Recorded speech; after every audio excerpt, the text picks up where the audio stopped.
please. And please ensure that your mobile phones are either on mute or vibrate. I'll hand over to Danny.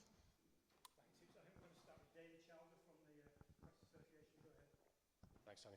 Hi, Jos. I know you said the stakes were high heading into this game, so just your initial reaction to the result. I know it's obviously pretty raw. Yeah, obviously deep disappointment to be knocked out of the tournament. Yeah, we're obviously gutted. We had our chances in the game. It was a really good game of cricket. But yeah, unfortunately, we on the wrong side, obviously. Seems a bit of a familiar theme this winter, where you sort of, you have your chances, but you can't quite take advantage of them. Why do you think that is? Yeah, it has been a familiar theme. I think, like I say, obviously a more firing, confident team would have got over the line tonight.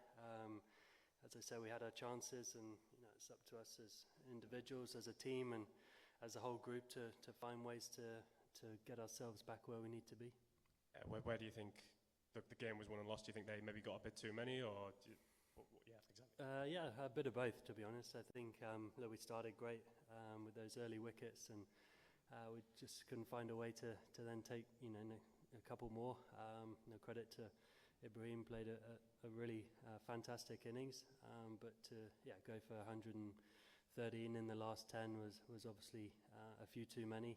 And added a few extra obviously onto the chase, and in the chase, Joe Root played a typical Joe Root innings full of class and composure and character and skill, and it needed one of us in the top 6 to go with him for longer.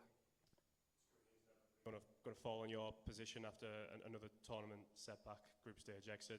Do you still think you're the right man for the job? Yeah, I think obviously the results aren't where they need to be, and personally need to consider all possibilities, and like I say, obviously we need to get us as a team back to where England cricket needs to be in the white ball formats, and I think got to work out personally, am I part of the problem or am I part of the solution?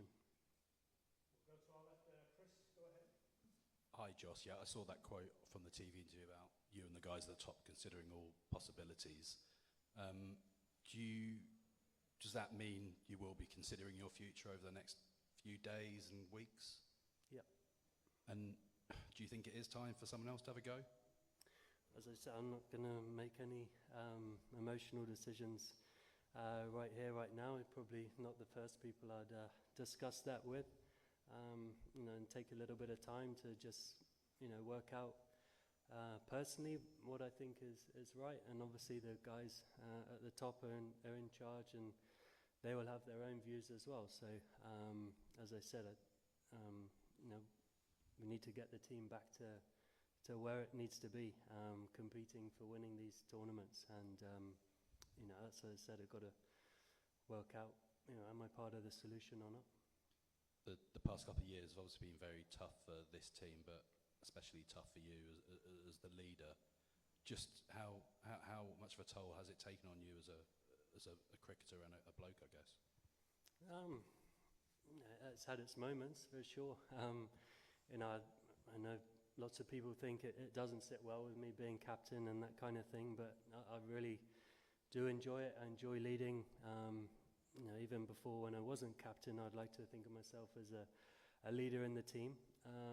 But results are tough, and they weigh heavy at times. And of course, you want to be leading a winning team, and we haven't been that for a while now. So obviously that brings some difficult moments. Jos, I just wondered today, particularly, you started off the start of this tour, and when we were in India, hitting the ball particularly well. Tonight it seemed you couldn't quite get going. I just wondered how much of the situation, the pressure you actually felt got to you tonight?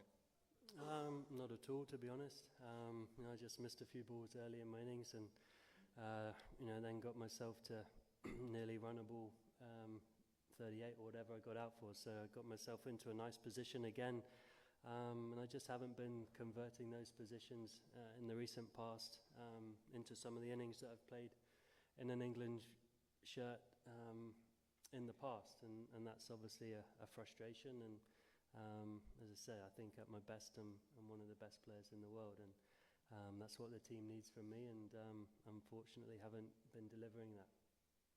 And a word on Mark Wood, do any kind of prognosis on him? No, we don't know obviously the full picture at the moment. He had an injury to his left knee. I'd like to say he bowled through a lot of pain, and I thought he showed unbelievable character, as you always get with Woody. So hopefully it's not too bad. Last one, Ali, go ahead. Sorry, I was just going to follow up on Mark. That's a captain's nightmare, isn't it, when a bowler pulls up injured? But you kind of look back now and think you were always walking that tightrope with the kind of 4 frontline bowlers and then trying to still fill in 10 on top of that. Is that always the danger there? Yeah, obviously, that can happen. Injuries unfortunately happen in sport, and at a time you didn't need them, it happened. And I think it was making it a bit difficult trying to work out how to fiddle through that sort of time, but also having them 3 wickets down, wanting to attack and find ways to really break the game open. So it's never easy, and that's the balance that we were comfortable going into the match with. And if someone does get injured, it obviously changes the scenario a bit. Okay, done, thank you.